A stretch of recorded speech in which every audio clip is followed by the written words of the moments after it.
ये जो wedding ring होती है ने, वो अनामिका अंगुली में वो पहनी जाती है। ये जो अंतिम फिंगर होती है उससे पहले जो एक अनामिका अंगुली होती है उसमें पहनी जाती है। किसी ने एक बहुत अच्छी बात कही है कि इसमें ही क्यों पहनी जाती है। वेडिंग रिंग इसमें पहनते हैं ना राजू भाई, है ना, इस अंगुली में पहनते हैं क्यों? तो अभी आप थोड़ा देखेंगे, मेरे साथ प्रयोग करना हाथ का, तो मैं आपको बताऊंगा। अभी तो सबसे पहले आपको इस तरह से सभी अंगुलियां जोड़ देना है, ठीक है, सभी अंगुलियां जोड़ देना है। उसमें से जो बीच वाली अंगुली है उसको इस तरह से मोड़ देना है, बीच में से चिपक जाएगा किंतु मोड़ के उसको रखना है, मोड़ के एकदम, ठीक है।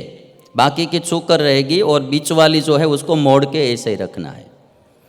अभी आप देखेंगे कि अंगूठा को अलग करेंगे तो अंगूठा, ये जो बीच वाली अंगुल है उसको छोड़ना नहीं है, उसको ऐसे ही जुड़ी हुई ही रखना है बीच वाली को। और आप अंगूठा को अलग करेंगे तो अंगूठा दोनों अलग हो जाएगा। कहा किसी ने कि ये माँ बाप है, माँ बाप हमसे पहले धाम में चले जाएंगे, स्वर्गवासी हो जाएंगे, तो वो हमसे अलग हो सकते हैं। बाद में कहा कि ये जो दूसरी तर्जनी अंगुल है उसको आप अलग करो तो वो भी अलग हो जाती है।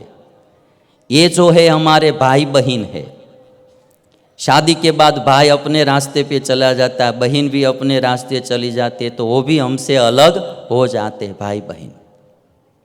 और जो अंतिम अंगुली है, अंतिम अंगुली वो भी अलग हो सकती है, वो देखो आप, क्योंकि ये हमारे पुत्र पुत्री होते हैं, तो पुत्री भी ससुराल चली जाती है, पुत्र भी कहीं अपने हिसाब से वो सेट हो जाते, देश विदेश, कोई दूसरे राज्य में, कोई पुणे चले जाते हैं, कोई बम्बई चले जाते हैं, तो वे भी अलग हो जाते हैं। अब जिस अंगुली में रिंग पहनते हैं उसको आप अलग करो। अब बीच वाली अंगुली को ऐसे ही मोड़ के ही रखना है।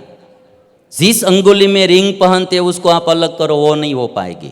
अंगूठा अलग हो सकता है, तर्जनी अंगुली अलग हो सकती है, ये अंतिम वाली अंगुली भी अलग हो सकती है, किंतु जिसमें रिंग पहनते हैं वो अलग नहीं होगी। देखा, वो अलग नहीं।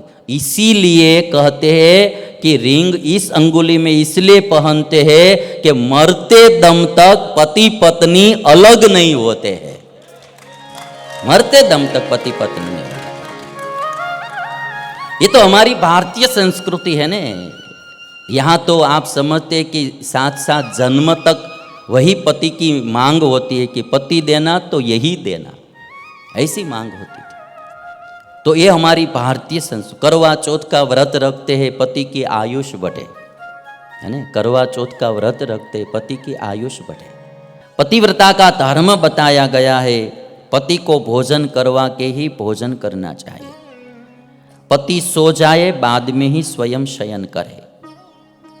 पति उठते हैं सुबह में, उससे पहले जाग जाना चाहिए। और पति परदेश गए हैं तो कभी श्रृंगार न करे।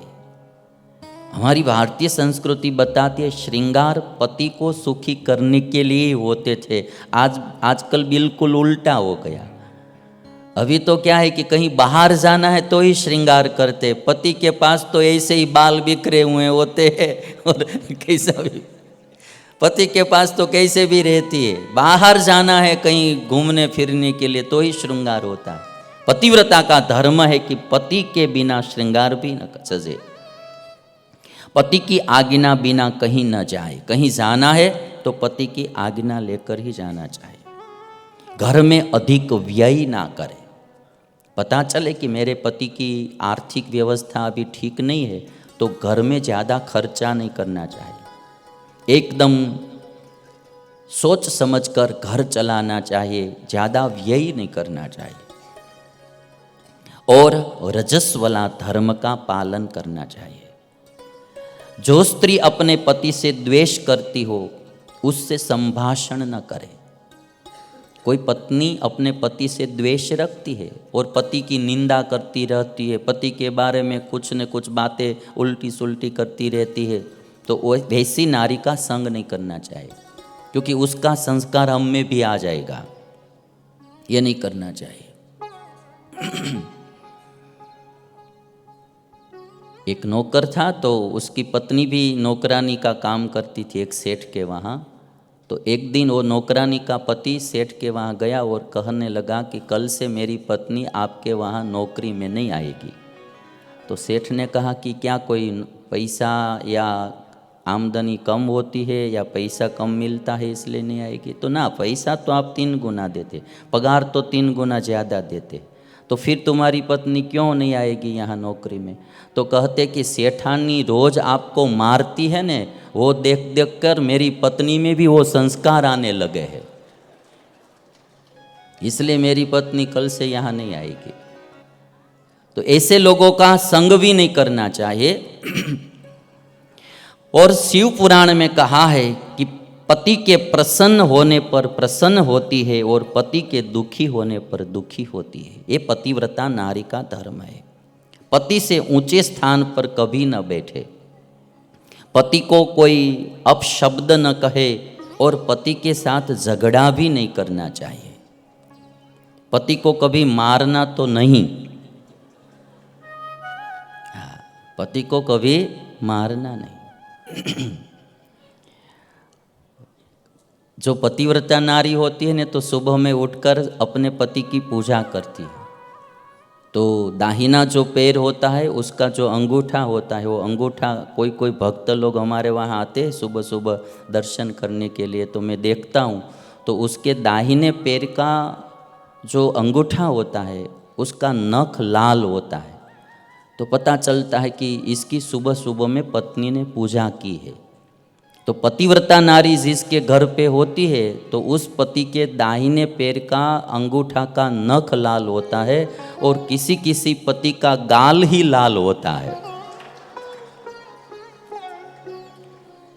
किसी किसी का गाल भी लाल होता है। तो मारती है तो क्या कहते हैं? पतिव्रता का धर्म है, सामने पति का भी धर्म है। धर्म सामने सामने ही होता है। एक दूसरे को प्यार से रहना चाहिए, किसी को परेशान नहीं करना, दुखी नहीं करना। ये हमारी भारतीय संस्कृति में सिखाया गया है।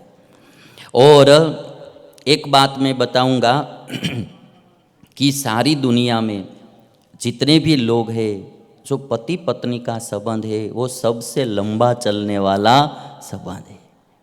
माता पिता भी एक दिन चले जाते हैं हमसे पहले, पुत्र और पुत्री भी ससुराल चली जाती है, पुत्र भी कहीं जॉब मिल जाती है या तो देश विदेश, आजकल तो अभी कनाडा अमेरिका चले जा रहे हैं। साथ में रहना है पति पत्नी को, तो पति पत्नी को एक दूसरे को बहुत मिलजुल के रहना चाहिए। इसलिए ये सब धर्म बताए गए हैं।